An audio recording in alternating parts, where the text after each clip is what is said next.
Oh shoot, it's still recording. Okay. According to the judicious author, there is properly speaking only one general foundation of obligation to which all others may be reduced, and that is our natural dependence on God, inasmuch as He has given us being and has consequently a right to require we should apply our faculties to the use for which He has manifestly designed them. An artist, he he continues as such is master of his own work and can dispose of it as he pleases, where a sculptor capable of making animate statues, this alone would entitle him to insist that the marble shaped by his own hands and endowed by him with understanding should be subject to his will. But God is the author of matter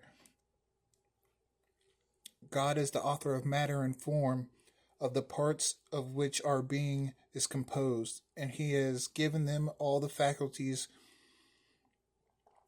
with which they are invested. Sorry. To these faculties, therefore, He has a right to prescribe what limits He pleases, and to require that men should use them in such or such a manner. Examine of those opinions, those sole superiority the sole superiority of power is insufficient to found a right of command. Such are the principal systems of the origin and foundation of sovereignty and independence. Let us examine them thoroughly, and in order to pass a right judgment, let us take care not to forget the distinction of physical and moral necessity, nor the primitive notions of right and obligation, such as have been above explained. This being permissed, I affirm that those who found the right of prescribing laws on the sole superiority of strength, or on the in or on an irresistible power, establish an insufficient principle, and which rigor, rigorously rigorously considered is absolute false.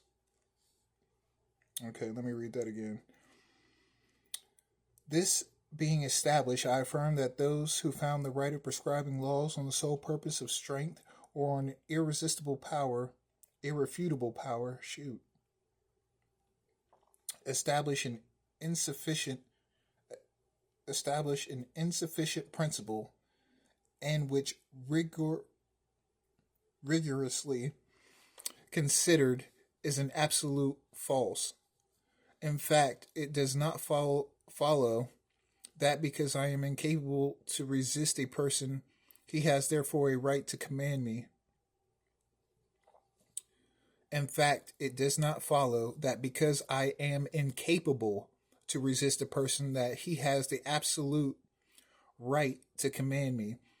That is, that I am bound to submit to him by virtue of a principle of obligation, and to acknowledge his will as the universal rule of my conduct.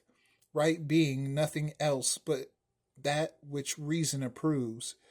'Tis this approbation only which reason gives to him, who commands that is capable of founding his right, and by necessary consequence produces that inward sense which is distinguished by the name of obligation, and inclines us to a spontaneous submission. Every obligation, therefore, supposes some particular reasons that influence the conscience and the bend influence the conscience and bend the will, insomuch that pursuant to the light of our own reason, we should think it criminal to resist, were were it even in our power, and should conclude that we have therefore no right to do it. Now a person that alleges no other reason but a superiority of force does not provide a motive sufficient to oblige the will.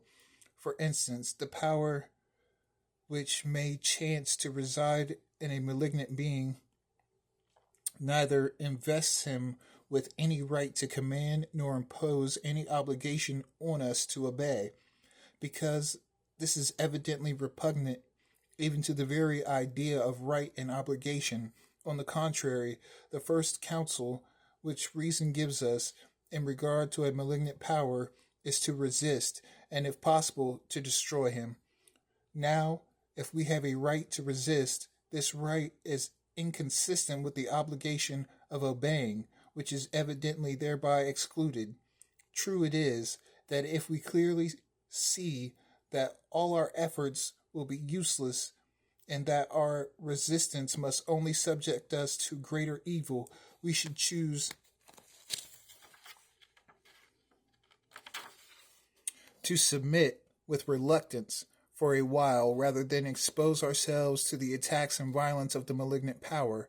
But in case we should be constrained, though not under an obligation, we endure we endure in spite of us the effects of a superior force, and whilst we make an external submission, we inwardly feel our nature rise and protect against it. This leaves us always a full right to attempt all sorts of ways to shake off the unjust and oppressive yoke. There is therefore, properly speaking, no obligation in that case. Now that the default of obligation implies the default of right, we have omitted making mention here that the dangerous consequences of this system is sufficient at present to have ref- refuted it by principles, and perhaps we shall have occasion to take notice of these consequences another time. The other two opinions have something in them that is plausible, even true, yet they do not seem to me to be entirely sufficient. The principles they establish are too vague and have not been and have need to be reduced to a more determinate point. And indeed, I do not see that the sole excellency of nature is sufficient to found a right of sovereignty. I will acknowledge, if you please, this excellency, and agree to it as a truth that I am well convinced of. This is the whole effect that must naturally arise from the hypothesis. But here I make a halt, and the knowledge I have of the excellency of superior being does not alone afford to me a motive sufficient to subject myself to him, and to induce me to abandon my own will in order to take his for my rule. As long as I am confined to these general heads, and I am informed of nothing more, I do not feel myself inclined by any internal motion to submit, and without any consequence reproach of consequence, I may fiercely judge that the intelligent principle within me is sufficient to direct my conduct. So far we confine ourselves to mere speculation, but if you should attempt to require anything more of me, the question would then be reduced to this point. How and in what manner does this being whom you suppose to surpass me in excellence intend to conduct himself with regard to me, and by what effects will the superiority or excellence be displayed? Is he willing to do me good or harm, or is he, in respect to me, in a state of indifference? To these interrogations there must absolutely form answers given. They must be absolutely some. To these interrogations there must absolutely be some answer given, and according to the side that is chosen, I shall agree perhaps that this being has a right to command me, and that I am under an obligation of obeying. But these reflections are, if I am not mistaken, a demonstrative proof that it is not sufficient to allege merely and simply the excellence of a superior being or order to establish the foundation of sovereignty. Perhaps there is something more exact in the third hypothesis. God say thee is the creator of man. God say they is the creator of man. 'Tis from him he has received and holds his reason, and all his faculties. He is therefore master of his work, and can, of course, prescribe what rules he pleases.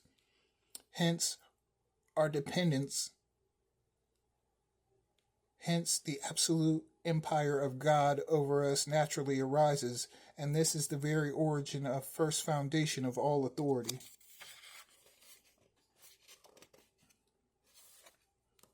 The sum of what here is alleged to found the empire of God over man and empire of God over man is reduced to his supreme power. But does it follow? Does it follow from thence only, and by an immediate and necessary consequence, that he has a right to prescribe laws to us? That is the question. The sovereign power of God enables him to dispose of man as he has a mind to require of him whatever he pleases, to lay him under an absolute necessity of complying, for the creature cannot resist the Creator, and by its nature and state it finds itself in so absolute a dependence that the Creator may, if so is his pleasure, even annihilate and destroy it.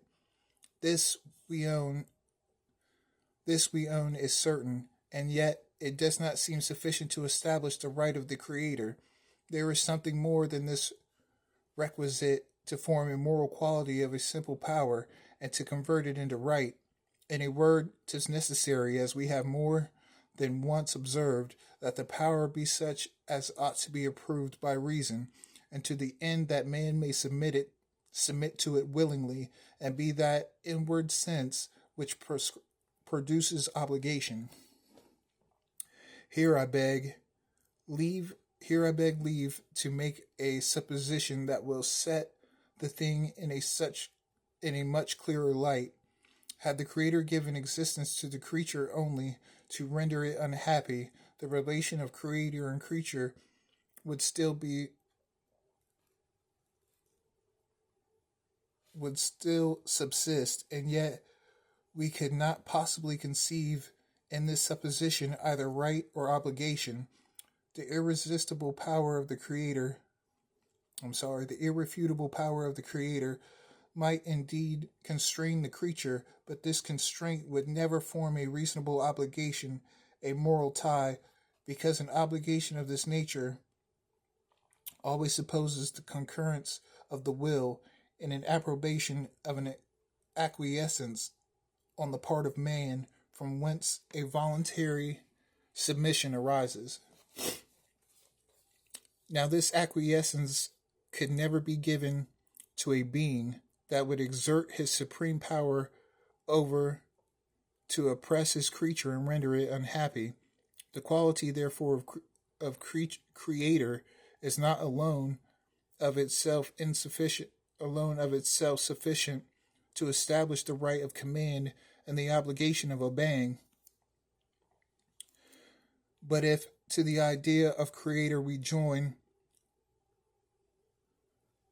which barbaric probably supposed, though he has not distinctly expressed it. And I think that's somebody's name, Barbarac, Barbayrac. The idea of a being perfectly wise and sovereignly good, who has no desire of exerting his power but for the good and advantage of the creatures, then we have everything necessary to find a legitimate authority.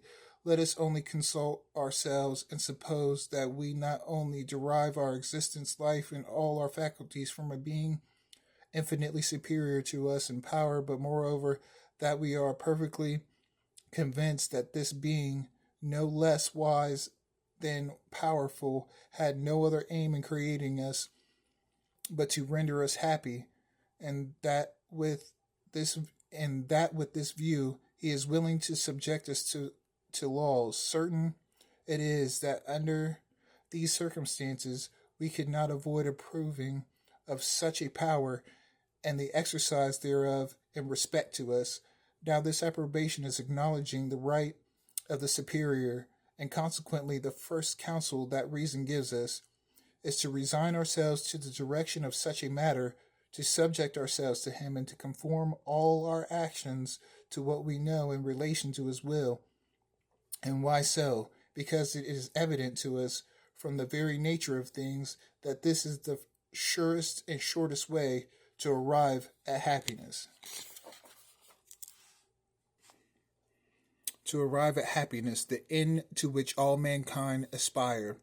And from the manner we are formed, this knowledge will be necessary to attend with the concurrence of our will, with our acquiescence and submission, insomuch that if we should act contrary to those principles, and any misfortune should afterwards befall us, we could not avoid condemning ourselves and acknowledging that we have justly drawn upon ourselves the evil we suffer.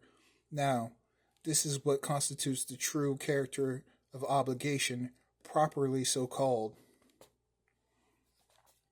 If we have therefore a mind to embrace and take in the whole in order to form a complete definition, we must say that the right of sovereignty arises from a superiority of power accompanied with wisdom and goodness.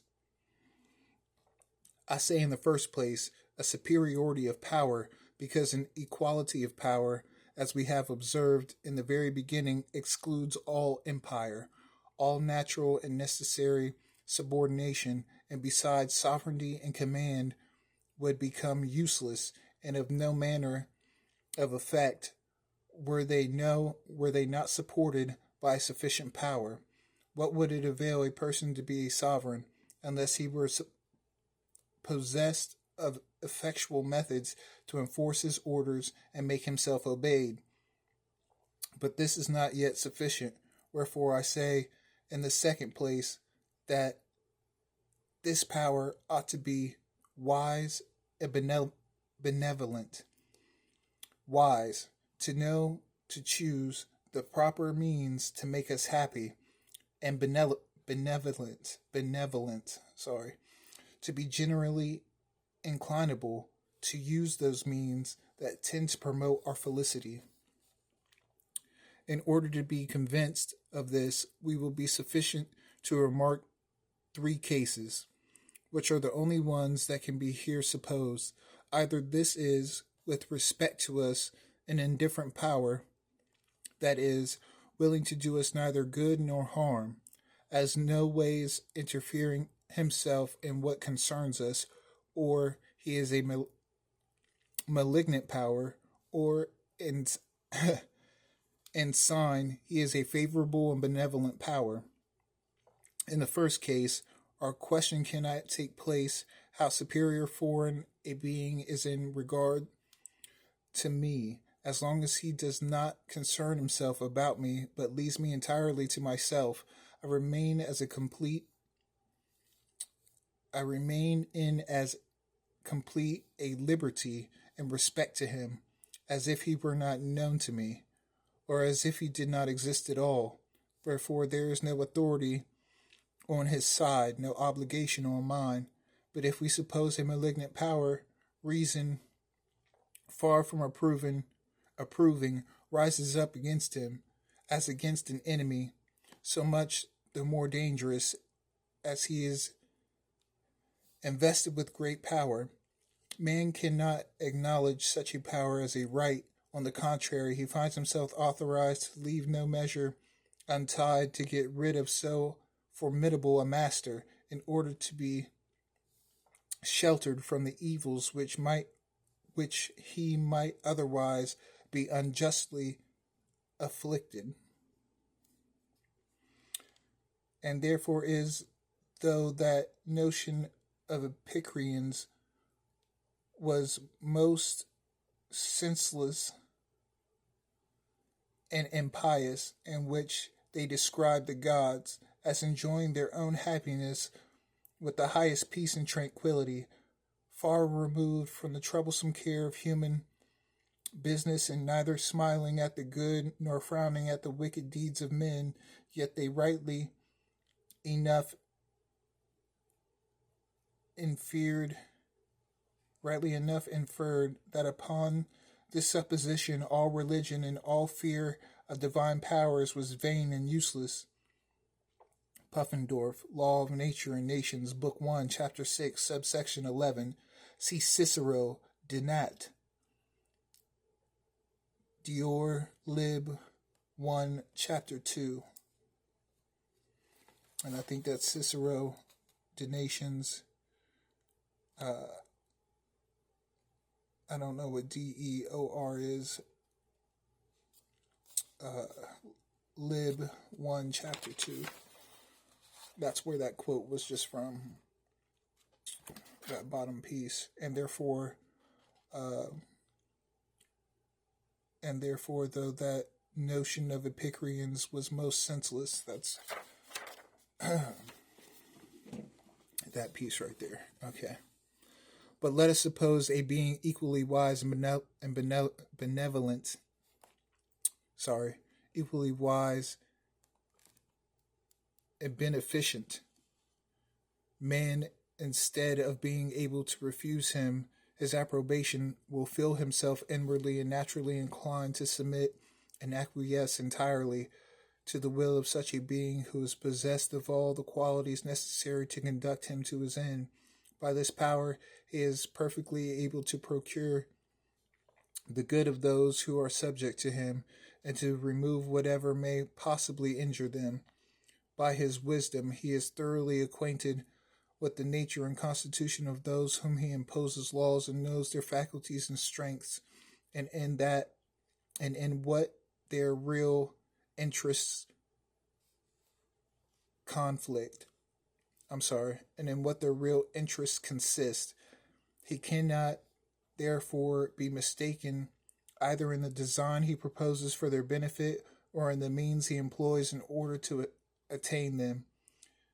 In time, goodness inclines such a foreign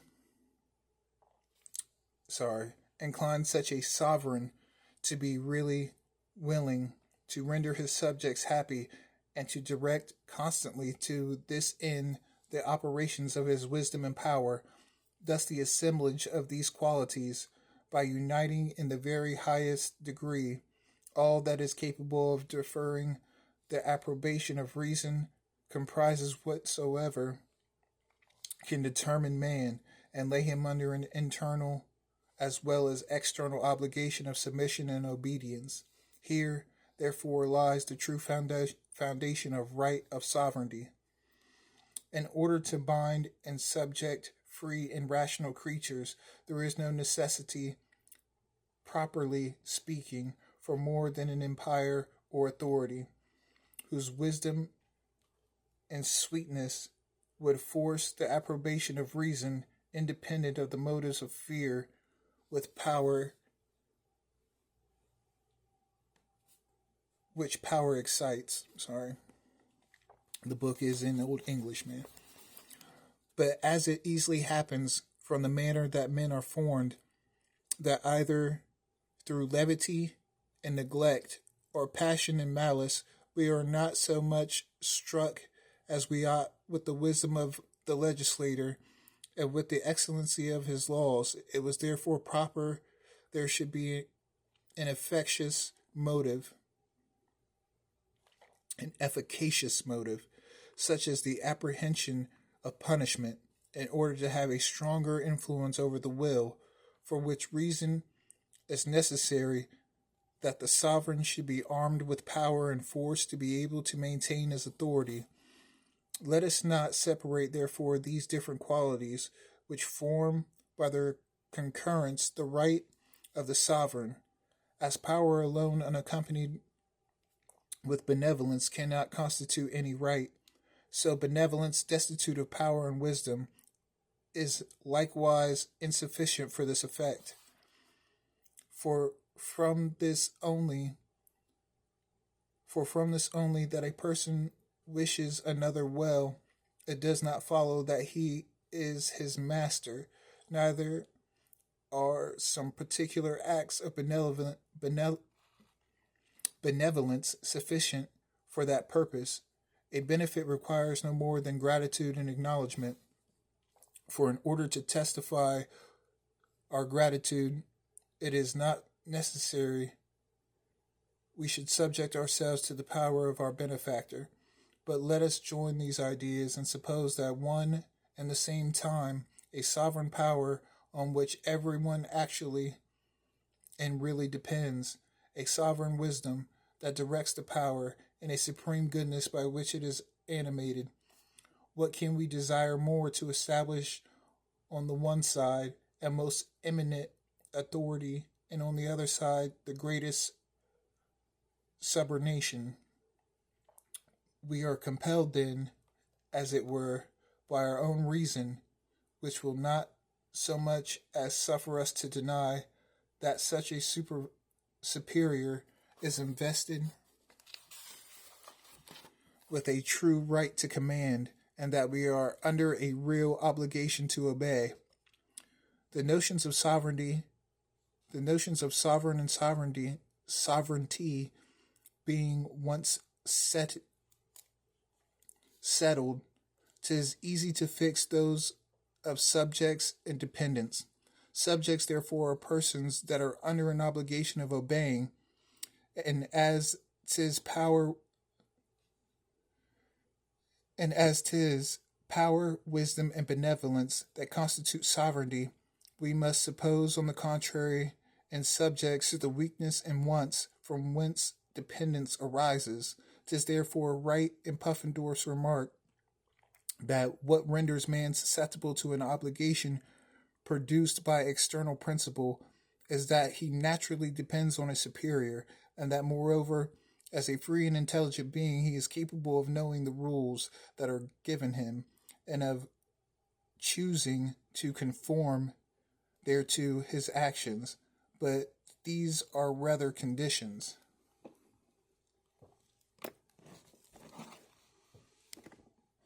It may indeed be said that the foundation of external obligations is the will of a superior, provided this general proposition be afterwards explained by the particulars unto which we have entered.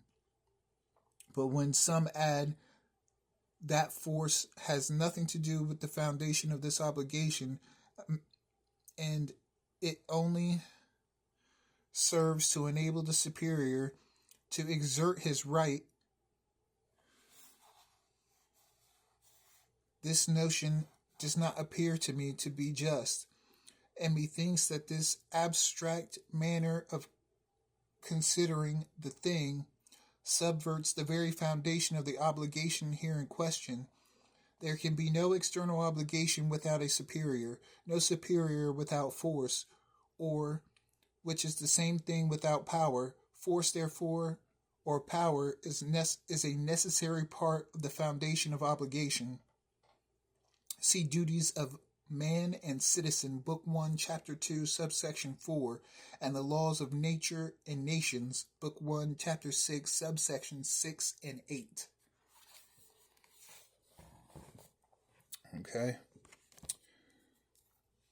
But there are rather conditions that are supposed